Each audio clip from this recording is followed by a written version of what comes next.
Hello, my name is Evan Anderson. I live in a small town called Kingsville in southern Ontario, right off the north coast of Lake Erie. Kingsville is a small town known for its wildlife conservation activism, its beautiful parks and gardens, and its agricultural history. Back when the early settlers used to call the town Gosfield, the town was greatly dependent on the trade of agricultural goods.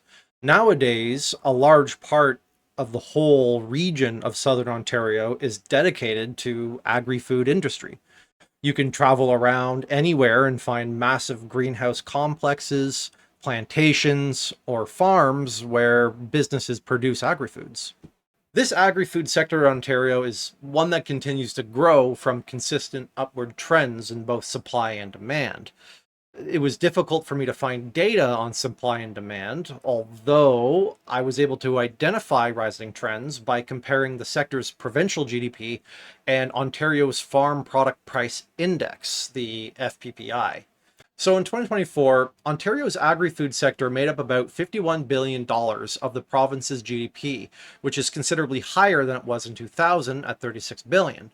While GDP alone can't determine supply and demand, the Farm Product Price Index of Ontario also showed a consistent upward trend, nearly doubling between the years of 2000 and 2024. This tells us that farmers are getting paid higher prices for their commodities, and that farmers are successfully producing and selling a high volume of goods. While a leftward shift in the supply curve could also raise the Farm Product Price Index, as suppliers would naturally charge more for their scarcer product, we know this quite isn't the case because less production should create a downtrend in the GDP. And since GDP is consistently rising alongside the FPPI, this should indicate that the agri-foods market is expanding and that its producers are supplying more because buyers are demanding more. This also falls in line with reports from the Ministry of Agriculture that talk of a 156% increase in production since the year 2000.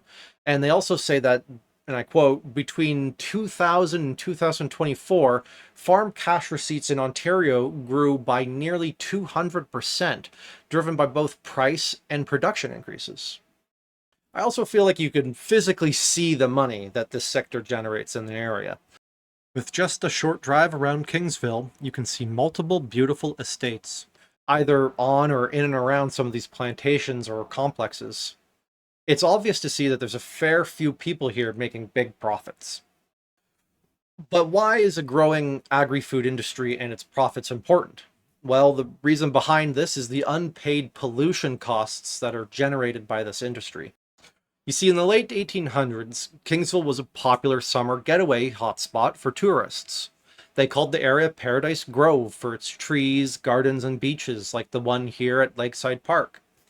Folks from America would take a boat over across the lake and come and spend time here in the park.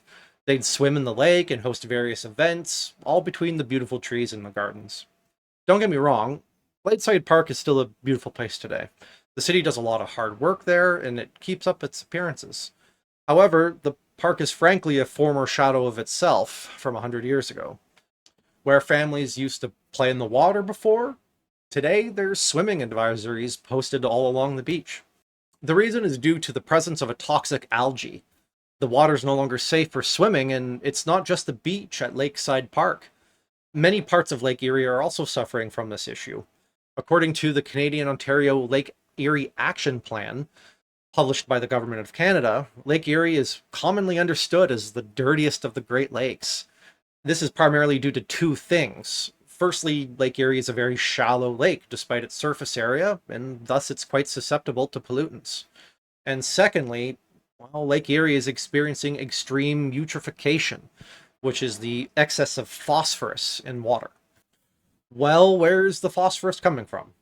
Well, phosphorus is a major component in plant fertilizer. And as I mentioned previously, this region in southern Ontario is full of farmland. This eutrophication has changed the ecology of Lake Erie, and it's enabled the propagation of a harmful invasive species of algae called cyanobacteria, which further harms the lake's ecology by creating low oxygen zones. The frequency and intensity of cyanobacteria blooms are being further exaggerated by climate change. making the situation more difficult to control. Cyanobacteria is well known for its toxic properties. It produces a toxin that further threatens the lake ecology and our drinking water from the lake, and also our beach use, like seen in the closure at Lakeside Park. In a kind of ironic roundabout way, it also threatens the agri-food sector in this region as well, as they rely so heavily on the freshwater supply from Lake Erie to grow and clean their crops. This is all part of the unpaid pollution costs of the industry. While a few people are making big profits, Lake Erie dies and the surrounding communities lose their beaches and the security they have in their drinking water. So, what are the solutions? Well, our ability to morally persuade or negotiate with these companies are limited. These are large and relatively faceless organizations that are very important to Canada overall, as the sector in Ontario alone makes up 30% of Canada's agricultural GDP. We can't quite just get rid of these people or negotiate the issues away. A lot of the issues have already been done, like the damage has been done. And we're just basically playing catch up at this point, more correction over prevention. The problem here reminds me of the town that was reliant on the dyes from the Kingdom game that we played in class. Like that town, the issues in Lake Erie seem ideal for regulatory intervention by the government. Luckily enough, this is what we're actually seeing currently through the Great Lakes Water Quality Agreement between Canada and the United States and Canada's own Fertilizers Act.